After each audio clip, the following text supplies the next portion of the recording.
Hello my dear students and a very warm welcome to all of you once again to this new session. Today we are going to start a new series और ये series होगी biochemistry की series. तो इसमें हम biomolecules के बारे में पढ़ेंगे, उनकी डेफिनेशन देखेंगे, कुछ अहम बायोमोलिक्यूल्स का स्ट्रक्चर देखेंगे, उनकी प्रॉपर्टीज़ देखेंगे और उनकी फिजियोलॉजिकल या फिर बायोलॉजिकल सिग्निफिकेंस देखेंगे। तो अब आप ये पूछ सकते हैं कि भी प्लांट टेक्सोनॉमी की सीरीज़ चल ही रही है तो ये नई सीरीज़ कहाँ से आई, पहले उसको कंप्लीट करें। तो मसला ये है कि वो जो प्लांट टेक्सोनॉमी की सीरीज़ है उसमें लगभग 3/4 ऑफ जो कोर्स कंटेंट है वो अपलोड हो चुका है चैनल पे। तो आई विश कि ये जो दोनों सीरीज़ है ये साथ साथ चले and we complete both of these series plant taxonomy and biochemistry simultaneously. तो इसलिए उस सीरीज़ की जो रिमेनिंग लेक्चर्स है वो भी आएंगे और ये जो सीरीज़ है इसके लेक्चर्स भी साथ साथ आएंगे। तो चलिए स्टार्ट करते हैं विथ कार्बोहाइड्रेट्स। आज हम बायोमोलिक्यूल्स स्टार्ट कर रहे हैं, बायोमोलिक्यूल्स को पढ़ना स्टार्ट कर रहे हैं और सबसे जो मोस्ट अबंडेंट जो क्लास ऑफ बायोमोलिक्यूल्स हैं they are of course carbohydrates. तो इसलिए हम इन्हीं से स्टार्ट करते हैं, है ना।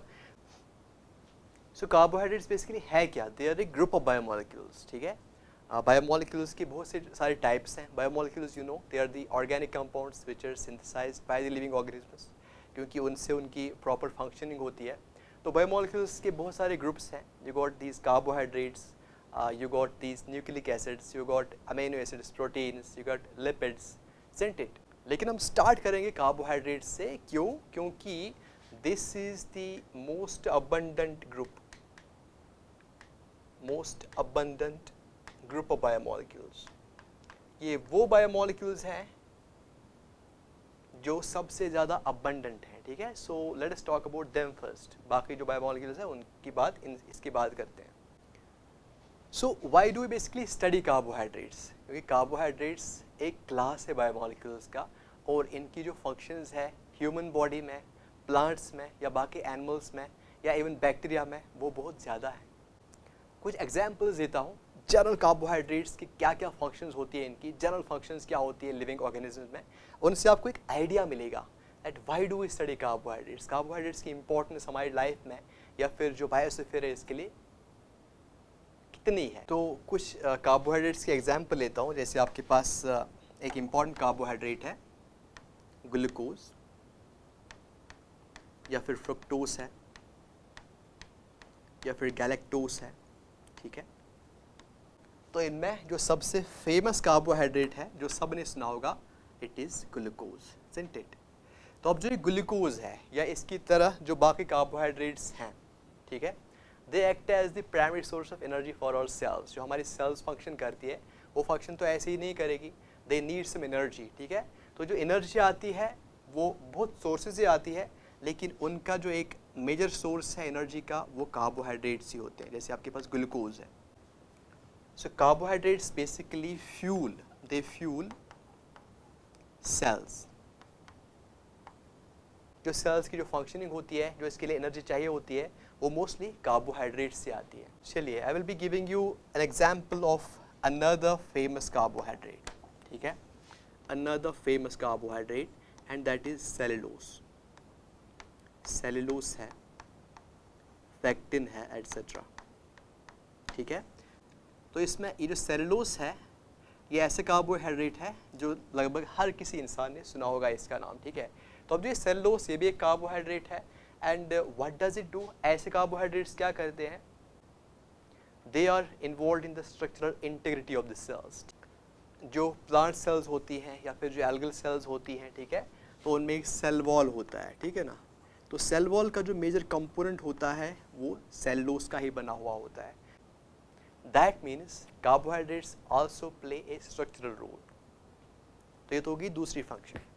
तो अब थोड़ा सा आगे चलते हैं। I am giving you just examples of जो मारूफ कार्बोहाइड्रेट्स हैं, जो फेमस कार्बोहाइड्रेट्स हैं, उनकी मैं आपको एग्जांपल दे रहा हूँ।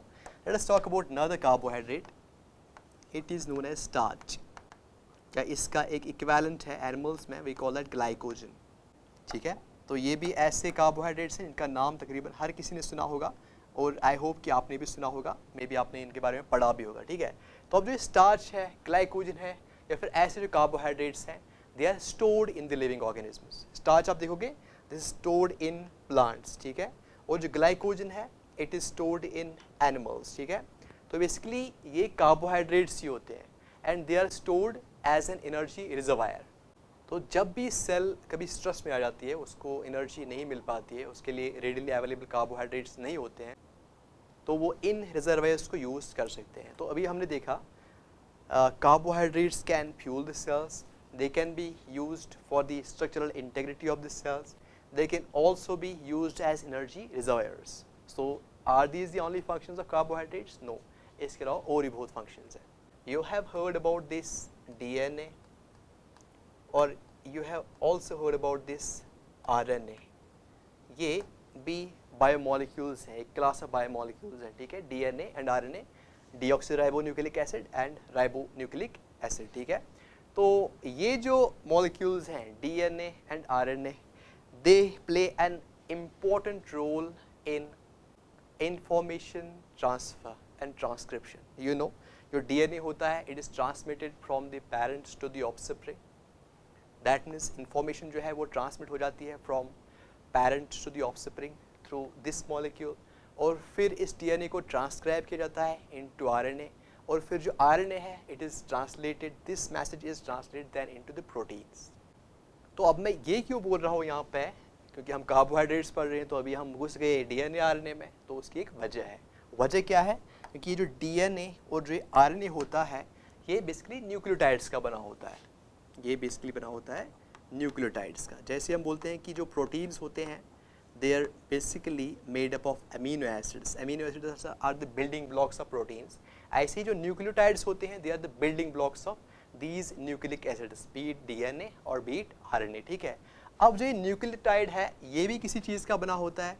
हर कोई nucleotide जो होता है, उसमें 3 components होते हैं। उसमें एक base होती है, which is nitrogenous, okay, एक nitrogenous base होती है।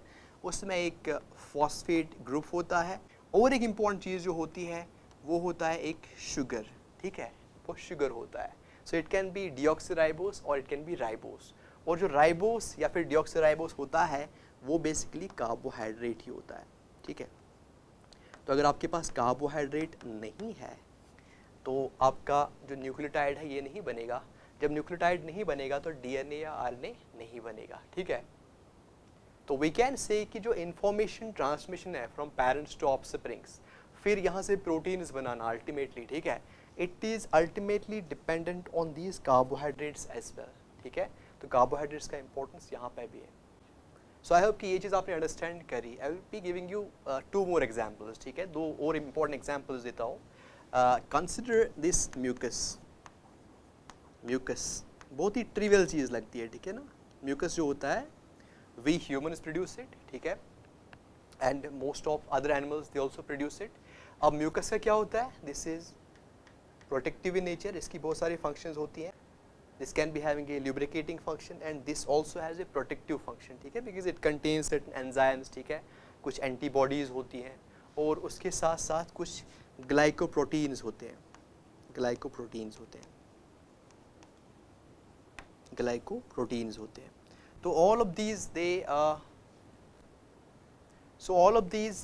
they have the protective function, उनकी एक protective function होती है। So I am not going into the intricacies of this कि कैसे protective होते हैं, just giving an idea। अब जो glycoproteins होते हैं, so glycoproteins हम इसीलिए इनको कहते हैं because these are the conjugates of carbohydrates। glyco means carbohydrate and protein, ठीक है। इसमें 2 पार्ट्स होते हैं, कार्बोहाइड्रेट्स होते हैं, प्रोटीन्स होते हैं, ठीक है। सो बेसिकली म्यूकस जो होता है या ऐसे जो बाकी चीज़ें होती हैं, दे कंटेन कार्बोहाइड्रेट्स और उनका प्रोटेक्टिव नेचर होता है। सो कार्बोहाइड्रेट्स का इंपॉर्टेंस यहाँ भी पता चलता है, ठीक है। So another point I will be discussing, और ये बहुत इंपॉर्टेंट पॉइंट है, ठीक है, it is communication, cell to cell communication. जो सेल टू सेल कम्युनिकेशन होता है उसमें भी कार्बोहाइड्रेट्स का बहुत ही ज़्यादा इम्पोर्टेंस होता है, ठीक है ना। अब when we talk about cells, ठीक है, चाहे प्लांट सेल्स हो चाहे एनिमल सेल्स हो, they are unified by certain features, ठीक है। अब देखिए सेल वॉल जो है it can be present in cell और it can be absent. Plant cells have it, algal cells have it, fungal cells have it, but animal cells don't have it, bacterial cells have it, okay। ऐसे आप chloroplast देखेंगे, algae have it, fungi don't have it, okay, animals don't have it, isn't it? Mitochondria, our cells do have it, plant cells have it, but bacteria don't have it. तो बहुत सारे ऐसे features होते हैं जो किसी cell में होते हैं, किसी सेल में नहीं होते हैं, लेकिन बहुत सारे ऐसे फीचर्स होते हैं which are present universally in all cells, ठीक है। फॉर एग्जांपल आपके पास ऐसा एक स्ट्रक्चर है, it is the cell membrane, ठीक है ना। सेल मेम्ब्रेन जो है it is present in all the cells, be the bacterial cells, be the animal cells, be the plant cells, be the algal cells, चाहे वो bryophyte की cell हो, चाहे वो कोई भी सेल हो, उसमें सेल मेम्ब्रेन का होना ज़रूरी है। And you know cell membrane इस पे कुछ ऐसी चीज़ें होती हैं which are used for cell communication. Cells जो है they communicate with each other. Cells में कुछ रिसेप्टर्स होते हैं, यू गॉट सम रिसेप्टर्स, ठीक है। ये कुछ ऐसे मॉलिक्यूल्स होते हैं which receive signals and then they pass them to this cell. तो ऐसे एक जो कम्युनिकेशन बन जाता है बिटवीन सेल्स वो होता है इन रिसेप्टर्स से। सो इन रिसेप्टर्स में कुछ ऐसे भी रिसेप्टर्स होते हैं विच आर बेसिकली ओलिगोसैकेराइड्स, ठीक है, which are basically oligosaccharides. That means oligosaccharides के बारे में हम डिटेल्स में पढ़ेंगे। Basically I will be telling you कि वो कार्बोहाइड्रेट्स होते हैं, कार्बोहाइड्रेट्स होते हैं या फिर ग्लाइकोप्रोटीन्स होते हैं। मतलब एक प्रोटीन मॉलिक्यूल होता है, उसके साथ एक कार्बोहाइड्रेट मॉलिक्यूल अटैच होता है। So they basically act as the signaling molecules. That means they help in the communication. They help in cell-to-cell communication or cell-to-cell signaling. So these are some of the important roles carbohydrates play in the cells in all the living organisms.